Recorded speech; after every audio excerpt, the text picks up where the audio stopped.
그리스도께서 죽은 자 가운데서 다시 살아나셨다 전파되었거늘 너희 중에서 어떤 사람들은 어찌하여 죽은 자 가운데서 부활이 없다 하느냐. 만일 죽은 자의 부활이 없으면 그리스도도 다시 살아나지 못하셨으리라. 그리스도께서 만일 다시 살아나지 못하셨으면 우리가 전파하는 것도 헛것이요 또 너희 믿음도 헛것이며 또 우리가 하나님의 거짓 증인으로 발견되리니 우리가 하나님이 그리스도를 다시 살리셨다고 증언하였습니다. 만일 죽은 자가 다시 살아나는 일이 없으면 하나님이 그리스도를 다시 살리지 아니하셨으리라. 만일 죽은 자가 다시 살아나는 일이 없으면 그리스도도 다시 살아나신 일이 없었을 터이요. 그리스도께서 다시 살아나신 일이 없으면 너희의 믿음도 헛되고 너희가 여전히 죄 가운데 있을 것이요. 또한 그리스도 안에서 잠자는 자도 망하였으리니 만일 그리스도 안에서 우리가 바라는 것이 다만 이 세상의 삶뿐이면 모든 사람 가운데 우리가 더욱 불쌍한 자이리라. 아멘.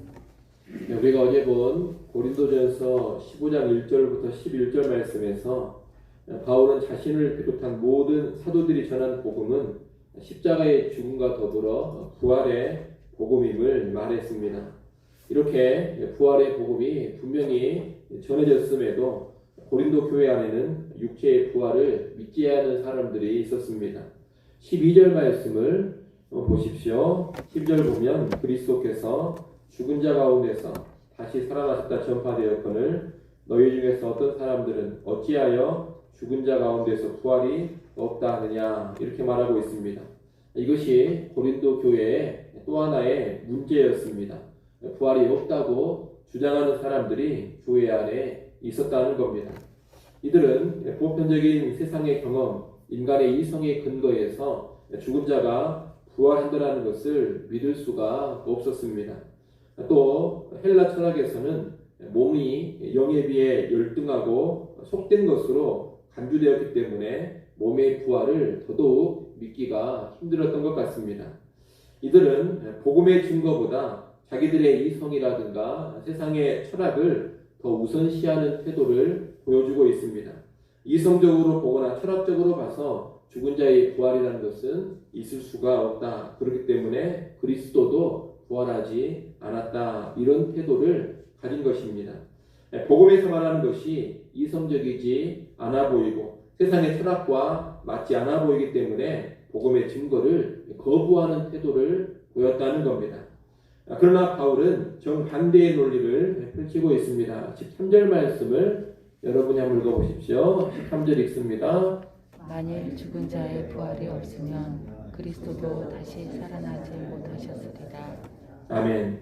바울은 죽은 자의 부활이 없으면 그리스도도 다시 살아나지 못하셨으리라.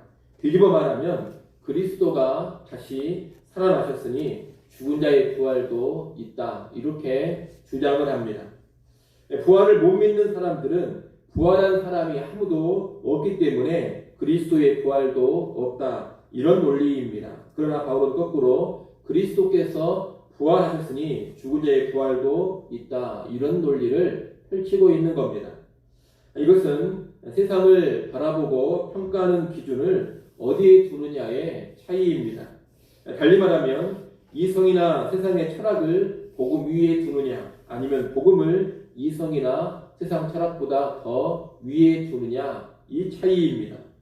바울은 복음을 맨 위에 두고서 복음의 내용이 인간의 이성과 경험 모든 철학을 판단하게 합니다. 하지만 고린도 교회 안에 일부 신자들은 이성과 경험, 철학 이것을 가지고 복음의 내용을 평가하고 판단을 하고 있다는 겁니다. 여러분, 사람의 경험과 이성, 세상 철학의 근거에서 모든 것을 평가하고 판단한다면 그것은 신앙이 아닙니다. 그렇게 되면 신앙인이 아니라 이성주의자나 철학자가 되어버리는 겁니다. 신앙인은 오히려 복음의 근거에서 우리의 이성과 우리의 경험, 모든 세상의 철학을 바라보고 평가를 해야 합니다. 그렇게 하는 사람이 진정한 신앙을 가지고 있는 겁니다. 따라서 우리는 사람들의 보편적인 경험이 이러하기 때문에 복음의 어떤 부분은 맞고 어떤 부분은 틀리다 이렇게 나가서는 안 됩니다. 오히려 복음의 근거에서 우리의 모든 경험과 생각을 평가하고 세상의 모든 사상과 모든 철학까지 판단할 수 있어야 하는 겁니다. 14절 이하에서 이제 바울은 구체적으로 부활이 없다고 주장하는 사람들의 생각을 반박해 갑니다. 바울은 14절에서 만약 그리스도께서 부활하지 않으셨다면 우리가 전파하는 것, 너희가 믿는 것이 다 헛된 것이라고 합니다. 바울은 지금까지 예수가 메시아이시고 이 메시아이신 예수님을 믿음으로 구원받는다는 복음을 전해왔습니다. 그런데 부활이 없다면 예수가 진정한 메시아인지 확신하기가 힘들어집니다. 십자가에 달려 죽은 사람은 예수만이 아닙니다. 십자가에 달려 죽은 사람은 아주 많습니다.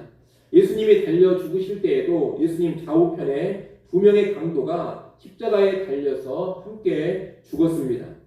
이렇게 모두가 똑같이 십자가에 달려 죽었기 때문에 부활이 없다면 예수님의 죽음이 더 특별하다고 볼 이유가 없는 겁니다. 또 부활이 없는 예수님의 죽음은 그 자체가 실패를 의미할 수도 있기 때문에 예수님을 통한 구원이 진짜인지 아닌지 확신할 수가 없습니다. 부활이 없는 상황에서는 예수님이 메시아, 구주가 되신다는 것, 그리고 예수를 믿으면 구원받는다는 것, 이것이 모두 착각일 수가 있고 근거 없는 자기 확신일 수가 있다는 겁니다. 이렇게 부활이 없으면 예수님의 메시아 구주라는 것, 예수 믿어 죄사함 받는다는 것이 다 근거 없는 주장, 근거 없는 이야기가 되어버립니다. 그래서 부활이 없으면 바울이 전하는 복음도 헛된 것이 되어버리고 고린도 교회가 믿은 것도 다 헛것이 된다는 겁니다.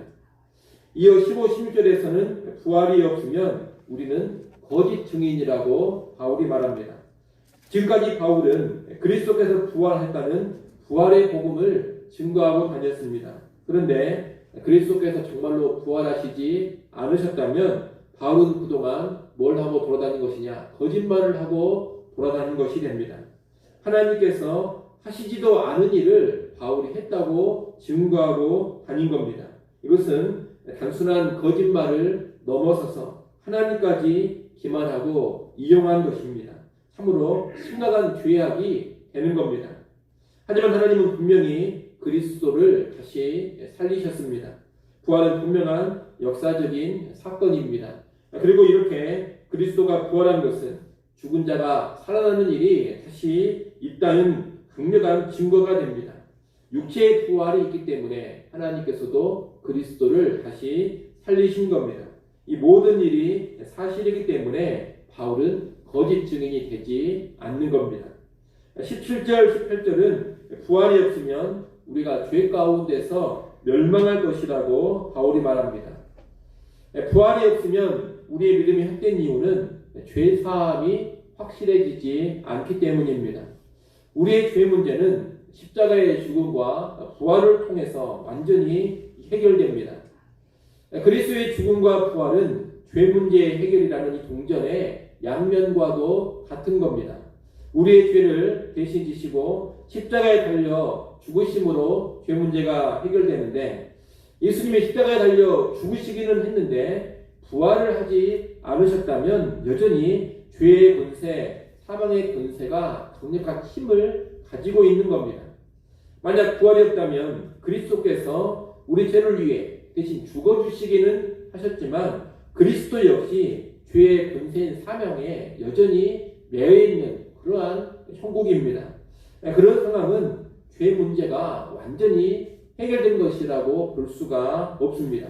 오히려 죄와 사망이 여전히 권세를 떨치고 있고 그리스도까지 죄와 사망이 붙잡아 두고 있는 그런 모양새라는 겁니다.